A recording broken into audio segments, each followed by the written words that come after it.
Hey, how's it going, guys? This is a quick video I wanted to post on my channel. I noticed recently that few people have subscribed to my channel, and I was thinking, okay, so people are subscribing to my channel, so I had to let people know that I'm still making content, because I don't want people to subscribe and not, not get any type of content. So this video right here is going to be an update video, essentially saying that yes, I'm still making content, and basically that's it. Like, I'm still making content for this channel, and it's been a while for me, for the reason because I didn't really know what kind of content I wanted to make in the future. I didn't know if I wanted to make, I always knew I wanted to make videos in the veins of cultural analysis and philosophy, and I guess generally the humanities and stuff related to humanities, but I didn't know what topic I wanted to tackle next. Like, I was thinking about doing a video on Japanese history, Japanese culture history post-war, starting from, essentially 45 up into the early 21st century. But that takes a lot of time, and I had to do a lot of research and writing, but I really haven't had the time to do such things. So that video has been on the back burner for a while. And I also was thinking about doing little short videos, like short philosophy videos, like, the introduction of Heidegger or introduction of Leibniz or Deleuze. But I was thinking to myself, there's so many kind of videos like that on YouTube. Me making another video in that vein is just, I guess, adding more to a pre-existing trash heap of content, similar content. So I discarded that idea. But overall, in the back of my mind, I was thinking, like, okay, I have to post something. Because it's been almost a year now. And the last video that I posted on my channel was a video I did with John David Ebert, which it seems to be is a very popular video. I only have one dislike on the video, so that shows me that people actually like the content. And I was thinking about doing another interview with John because of that. But once again, time, John's a very busy guy, and I'm very busy too in my personal life, and I just haven't gone around to schedule like another interview with him. So, and also, I guess another thing with that too is, like, I didn't want my next video just to be another John interview. So, like I said, it's just, I've been thinking about ideas in the video, and also I do have videos that I've made in the past that I haven't posted on the channel because I just didn't think they were good enough. Maybe I'll post them in the future, who knows.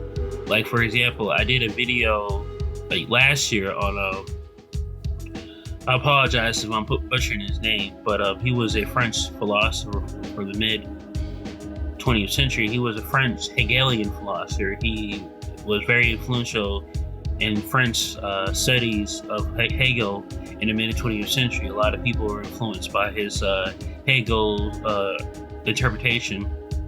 People being, I'm thinking Jacques Lacan, most notable one, as well as Michel Foucault. His name was Alexandre Kojeve. He was also influential to a guy named, or the guy who wrote the thesis of The End of History, or the book The End of History. I forgot the guy. Francis Fukuyama. He's very influential to Francis Fukuyama. Essentially, Francis Fukuyama's End of History thesis comes from Kojeve. He took, because in the book, Kojeve wrote about, well, it's not really a book he wrote. It was essentially lectures he did in the 30s up to the 50s about Hegel and the phenomenology of spirit that somebody, a stenographer wrote down and made it into an actual book. And in the edition of, I think it's like the second edition of the book, second English edition of the book, Kojeve wrote an antidote to, I can't remember what chapter of the book he writes this, but it's an antidote to Hegel's conception of the end of history, because in the book he says, or the lecture series, he says, Hegel's conception of the end of history and phenomenology was a liberal state, and where the other recognizes the other through self-consciousness. And he made a conceit to that, saying that, okay, the end of history is going to be this liberal state, but the thing is, we've already reached that end of history. And he was saying that the end of history is essentially, at the time, because this guy was writing in the 60s, the Soviet Union in America. Soviet Union being in the process of becoming Americanized, and America is already at the state of nature, or like this technocratic pseudo state of nature, and where in the Hegelian notion, or I guess the Kojeve interpretation of Hegel, where he states that the state of nature animal desire is essentially where an animal in the state of nature negates nature, but he doesn't use nature, his negation of nature, to further existence. He has to live on nature, while human desire, or I think it was called, he says anthropocentrism. Okay, I'm just gonna say human desire because I can't say anthro for some reason, or anthropocentrism. See, I'm still trying to say it, and I'm pushing. Maybe I should edit this part out of the video. Whatever. But anyway, human desire, when it negates reality, is also creating the world for itself. It's making the world more preferable for the human subject. So it's two different things. But in the end of history, like I said, Kojeve says that we went back to animality in America, and essentially where we're living off of the nature, but this nature is not the actual real nature. It's the pseudo nature that's created by, techno-capital consumer society, and where essentially we're just eating off of the products of the fruits of consumer capitalism, while not, negating our own existence through it. We need essentially the nature, or the pseudo nature of consumer capitalism for us to survive. So yeah, he takes that thesis and he makes it into a full-length book, which honestly I think Kojeve is I don't know, I can't really say that. And I think I can, because now I'm just going on a tangent here, but I mean, essentially I do think that Kojeve's interpretation of Hegel's end of history is more succinct to the times that we live in, because Fukuyama has a more positive outlook on the end of history, where essentially every society in the world is transitioning to a liberal democracy, and we're all going to be happy and all that stuff, which obviously didn't happen. I mean, Kojeve's interpretation of the end of history is more apt to what's happening right now in our society than what Francis Fukuyama thought was going to happen. And essentially, Francis Fukuyama is just a neoconservative apologist, and he's just using Hegel to basically justify neoliberal, neoconservative theology or dogma.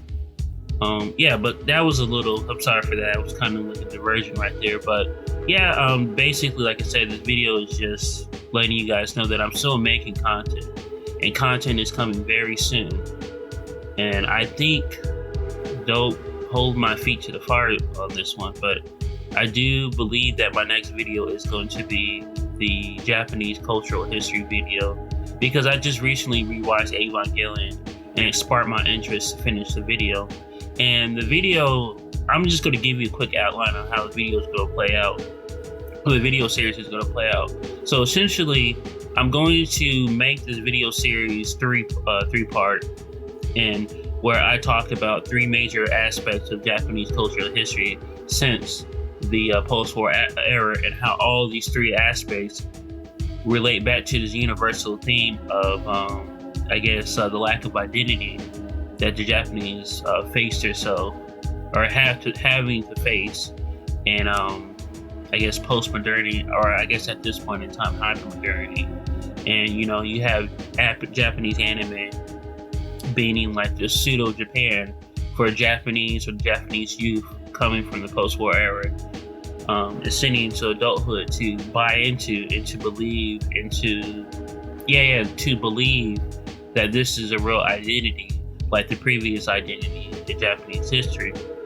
Then I was going to talk about the Japanese film industry in the 60s, and where you had Japanese filmmakers trying to create a type of new Japan for them to live in and for them to justify their existence. And you see films like Funeral Parade of Roses, which was originally supposed to be the first video on my channel, but I never got around to finish it or to even start on it. But Funeral Parade of Roses is one film, notable film, or the films by a Japanese filmmaker, Nagasaki Nishima, where he does films typically nihilistic in nature, but he does come from a left-wing background that his films try to fill that void. Like you think of films like, trying to think here. Well, I don't know.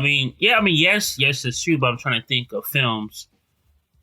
I guess like Night in Fog in Japan is one, or Cruel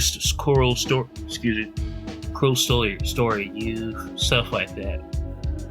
Or Teshigara in his films in the 60s, as well as films The Face of Another, and another film he did in the 60s called, this is a famous film, The Woman in the Dunes. So yeah, that was going to be the second part, and the third part is kind of like a jumping back, it is more of an in-between, because Yukio Mishima is he is contemporaneous with the Japanese filmmakers of the 60s, but he was really productive during like the 50s and the 40s when he was writing his novels.